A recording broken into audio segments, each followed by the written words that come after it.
የጋዜጠኝነት ሙያ ዓለም እየተጋፈጠች ካለው የአካባቢ ጥበቃ ቀውስ አንጻር ሚናው የጎላ በመሆኑ ተጠናክሮ ሊቀጥል እንደሚገባ የኢትዮጵያ መገናኛ ብዙሃን ምክር ቤት ገለጸ።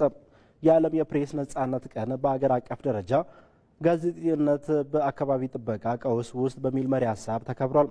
በተባበሩት መንግስታት የትምህርት ሳይንስና ባህል ድርጅት በኢትዮጵያ በፈረንሳይ ኤምባሲና በመገናኛ ብዙሃን ምክር ቤት በጋራ በተዘጋጀው መድረክ ጋዜጠኞች በአካባቢ ጥበቃ ረገድ ያላቸው ሚና በአካባቢው ተረድተው ኃላፊነታቸውን በአግባቡ እንዲወጡ ተጠይቋል። ከዚህ ባለፈም በአገር አቀፍ ደረጃ ባለፉት የለውጥ ዓመታት እየተሰሩ ያሉ የአረንጓዴ አሻራና የአካባቢ ጥበቃ ስራዎች ላይ የመገናኛ ብዙሃን ሚና ጉልህ ሚና እንደነበረውን ተጠቁሟል። መገናኛ ብዙሃን ይህን በማጠናከር ሊቀጥል ይገባል በተባለበት መድረክ የሚመለከተው የሕግ አካላትም ለጋዜጠኞች ለሚደረገው ሕጋዊ ከለላና ጥበቃ ትኩረት ሊሰጥ ይገባል ተብሏል።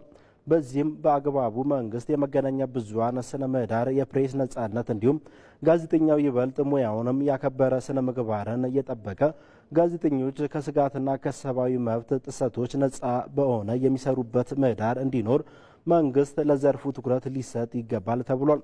ዘገባው የኩሰን ብርሃኑ ነው።